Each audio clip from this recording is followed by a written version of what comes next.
Question पे आते हैं आप अपने। ये कह रहा है कि 10% प्रतिवार्षिक ब्याज की दर पर 2 वर्षों के लिए एक निश्चित राशि पर सीआई और एसआई का डिफरेंस जो है 42 दिया हुआ है, तो वह धनराशि बतानी है। देखो बहुत इंपॉर्टेंट क्वेश्चन होता है जब टाइम 2 ईयर के लिए दिया हुआ हो और डिफरेंस दिया हुआ हो, तो ये कौन फॉर्मूला है सभी जानते होंगे। देखो PR² इक्वल टू डिफरेंस होता है, ये फॉर्मूला होता है। पी की वैल्यू हमें इसमें निकालनी है। रेट हमारे पास 10%, तो 10 का square upon 10,000 equal to difference देखो 42 दिया हुआ है। इसका मतलब देखो 100 होता है तो 2 जीरो से 2 जीरो कैंसिल कट जाएंगी ये वाली। 100 की इधर मल्टीप्लाई कर दोगे 2 जीरो की तो 0, तो पी की वैल्यू आ गई भाई 4200। और भी बहुत मेथड है, एक गोल्डन मेथड होता है, गोल्डन रेशियो मेथड होता है।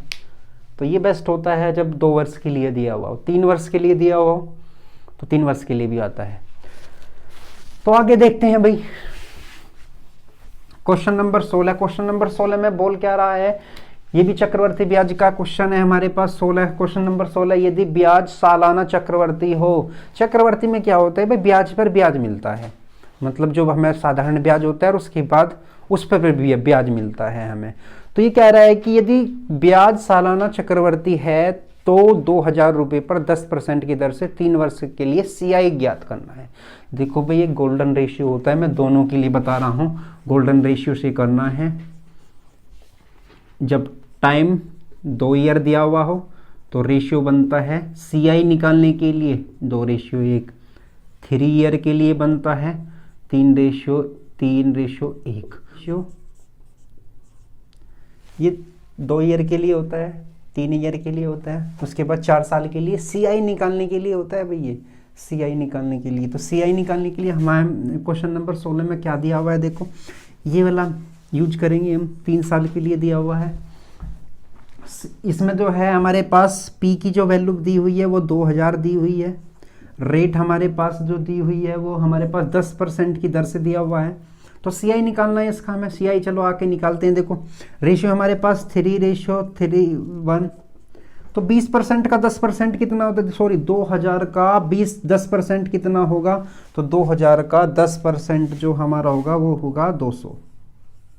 फिर अब देखो इस वाले मेथड में क्या करते हैं, अब 200 का 10% कितना होगा, 200 का 10% 20 हो जाएगा। फिर 20 का 10% 2 हो जाएगा। इनकी आपस में मल्टीप्लाई करके इनको ऐड कर देना है। तो 200 की इसमें करेंगे 600 प्लस के 20 या 60, उसके बाद 2 1 2, तो टोटल सम करेंगे तो 662 इसका आंसर आ जाएगा। सीआई जो है इतना मिलेगा। उसके बाद चलो देखते हैं नेक्स्ट क्वेश्चन पर भाई। नेक्स्ट क्वेश्चन में क्या कहता है, नंबर सिस्टम का ये क्वेश्चन है भाई। बहुत बार क्वेश्चन इस टाइप के क्वेश्चन मिलते हैं एग्जाम में।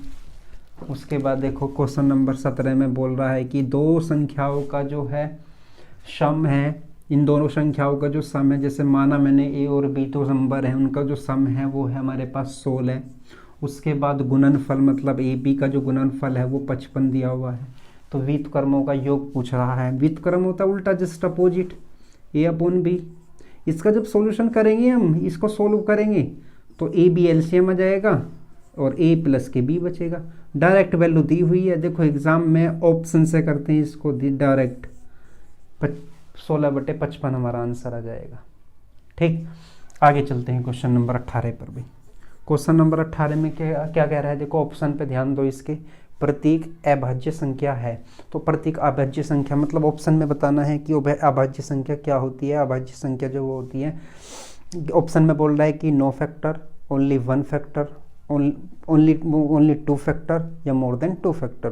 तो अभाज्य संख्या की डेफिनेशन क्या होती है कि जब किसी संख्या के कम से कम 2 फैक्टर हो, जिस संख्या के कम से कम 2 फैक्टर हो तो वह नंबर क्या होता है, प्राइम नंबर होता है, अभाज्य संख्या होती है।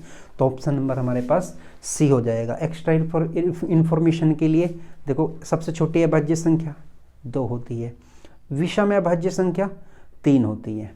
1 से लेके 50 तक 10 है, 1 से लेके 50 तक 15 अभाज्य संख्या, 1 से लेके 100 तक होती है हमारी 25 अभाज्य संख्या, और 1 से लेके 25 तक 10 अभाज्य संख्या। ये याद रखना है एक्स्ट्रा इन्फॉर्मेशन में।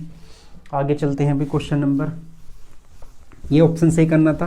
क्वेश्चन नंबर 19 में क्या कह रहा है, देखो भाई 19 में कह रहा है कि 8,000 ये 18,522 के फैक्टर बताओ भाई। गुणनखंडों की संख्या बतानी है। गुणनखंडों की संख्या क्या होगी, ऑप्शन तुम्हारे स्क्रीन पर दिए हुए हैं 32, 36, 34, 30, ये ऑप्शन नंबर दिए हुए हैं। तो प्राइम फैक्टर मेथड होता है इसको सोल्व करने के लिए भाई, प्राइम फैक्टर मेथड।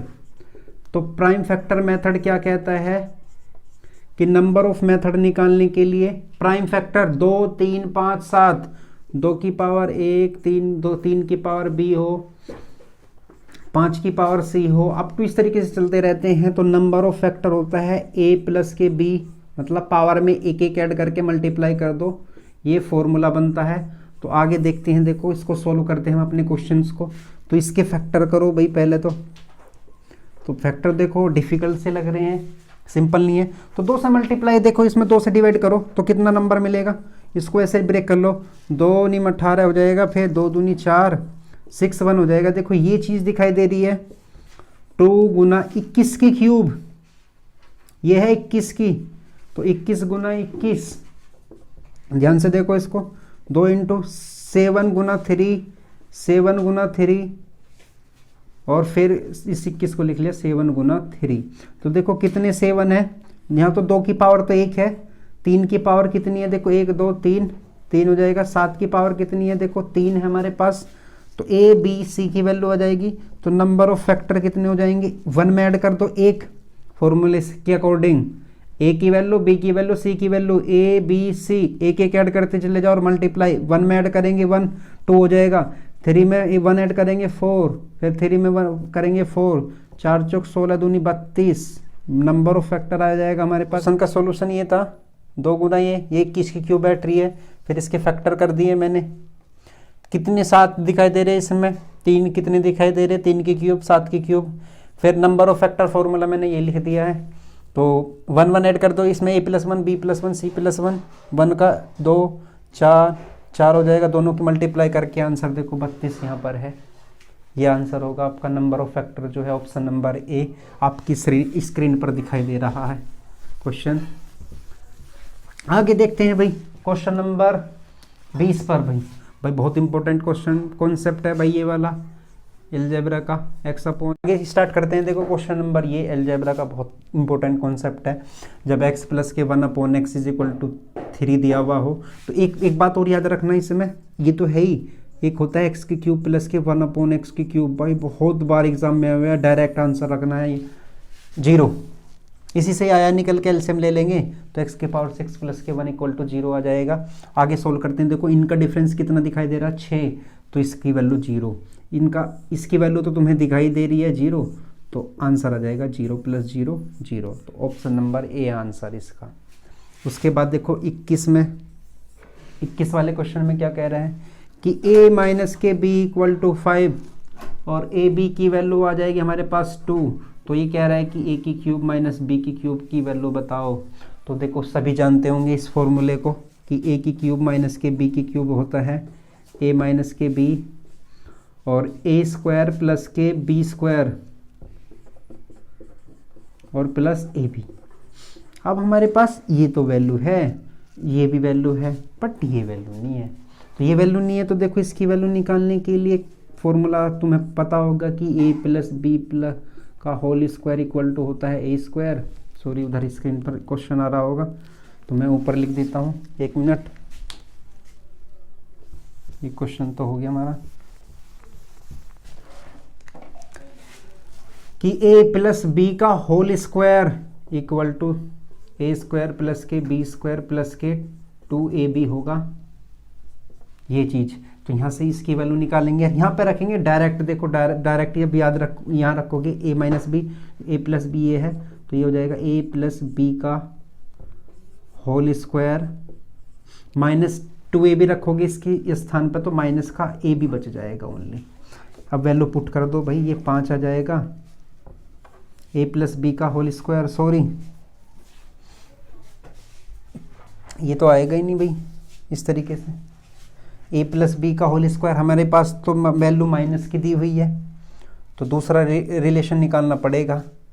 दूसरे में क्या होता है देखो, माइनस वाले में ले लो, माइनस की वैल्यू ले लो, तो माइनस के 2a भी होता है, तो ये इधर जाएगा, तो प्लस के 3a भी आ जाएगा, बस ओनली यहाँ पे माइनस का ले लीजिए, तो ये हो जाएगा हमारा क्वेश्चन 3ab हो जाएगा, ऐसे कर लीजिए।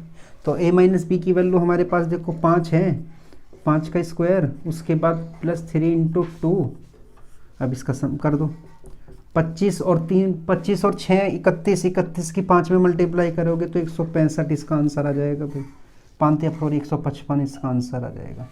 ऑप्शन नंबर ये दिखाई दे रहा है आपके बी में। आगे चलते हैं, देखो क्वेश्चन नंबर 22 में, क्वेश्चन नंबर 22 क्या कह रहा है, देखो ये वाला, देखो कुछ क्वेश्चन जो है अलजेब्रा में अब जो है कॉन्सेप्ट पे मतलब ये आ रहे हैं, अपने फॉर्मूले पे करने ही पड़ते हैं, कैलकुलेशन करनी ही पड़ती है। अब डायरेक्ट नहीं क्वेश्चन बना रहा है एग्जामिनर भी, जो मतलब थोड़ा चालाक की दिखाता है। तो tan theta is equal to होता है 22 बटे कितना, सॉरी 20 बटे 21 दिया हुआ है, सॉरी।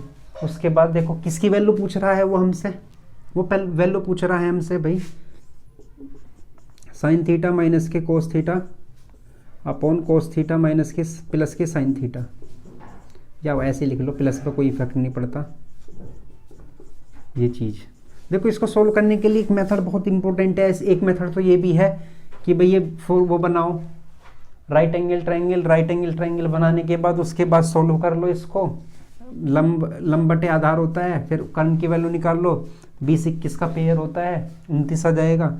एक मेथड देखो यहाँ पे, देखो इसको लिख सकता हूँ मैं tan थीटा को साइन थीटा अपन कोस थीटा, तो 20 बटे 21, तो रेशियो में जब भी वैल्यू निकालनी हो ना तो रेशियो पे कोई फर्क ना पड़ता, नंबर ये वैल्यू डायरेक्ट याद रखो, साइन थीटा की है ये वैल्यू, कोस थीटा की है 21, तो वैल्यू पुट कर दो क्वेश्चन नंबर यहाँ पर, साइन थीटा की वैल्यू रखूँगा मैं 20 ये हो जाएगा और 21 ये हो जाएगा, और 20 प्लस के 21 ये माइनस के 1/41 इसका आंसर, तो माइनस का 1/41 इसका आंसर हो जाएगा। ऑप्शन नंबर हमारा जो दिया हुआ है ये बी ऑप्शन है आपका।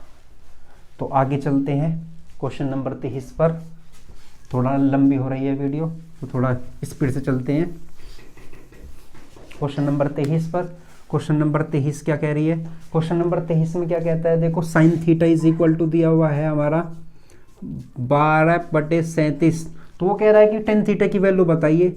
देखो भाई ये एग्जाम में वही कुछ कर पाएगा इस क्वेश्चन को जिसको ट्रिपलेट के बारे में जानकारी होगी, और 12/37 का ट्रिपलेट क्या होता है, देखो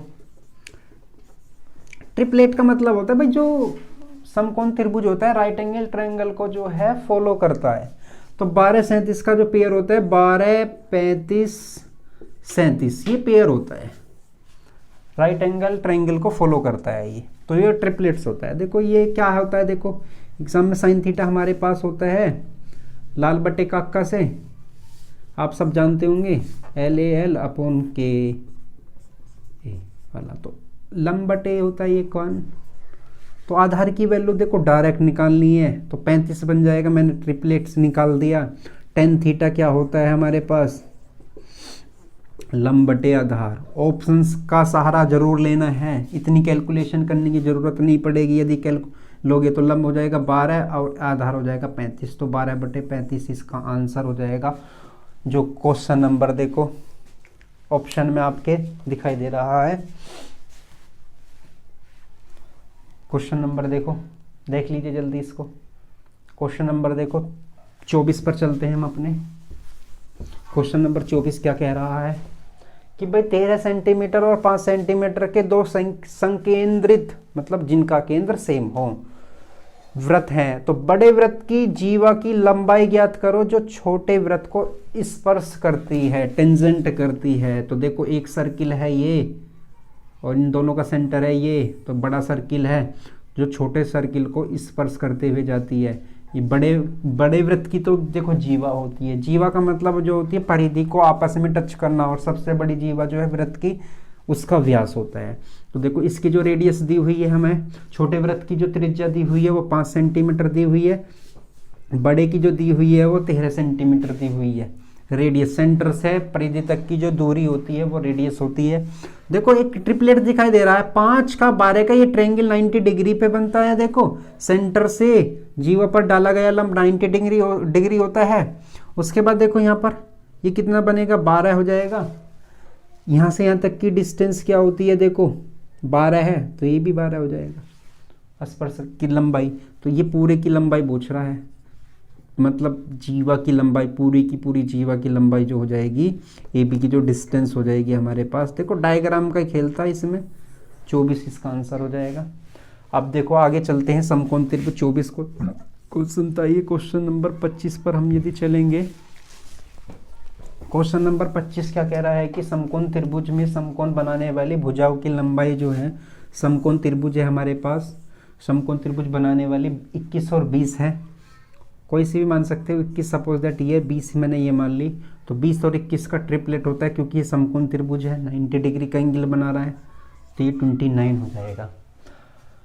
तो इस त्रिभुज के परिवृत्त की त्रिज्या बतानी है। तो देखो समकोण त्रिभुज के परिवृत्त की त्रिज्या जो इसको स्पर्श करती हुई जाती है, इसकी जो रेडियस होगी भाई, ये टच कर रही है, इसकी जो रेडियस है इसके कर्ण की आधी हो जाएगी। तो रेडियस हो जाएगी हाइपोटेनियस की आधी। तो मतलब होता है देखो 29/2, मतलब हो जाएगा 14.5 सेंटीमीटर, इसका आंसर हो जाएगा। ठीक है, तो हमारा जो है मॉक टेस्ट समाप्त होता है। 25 क्वेश्चन में हमने इसमें ऐड किए थे। तो आगे मतलब हमारा कंटिन्यू रहेगा हमारा एनटीपीसी का जो है मॉक टेस्ट नंबर मतलब टेस्ट 2 लेके आएंगे हम। Okay bye.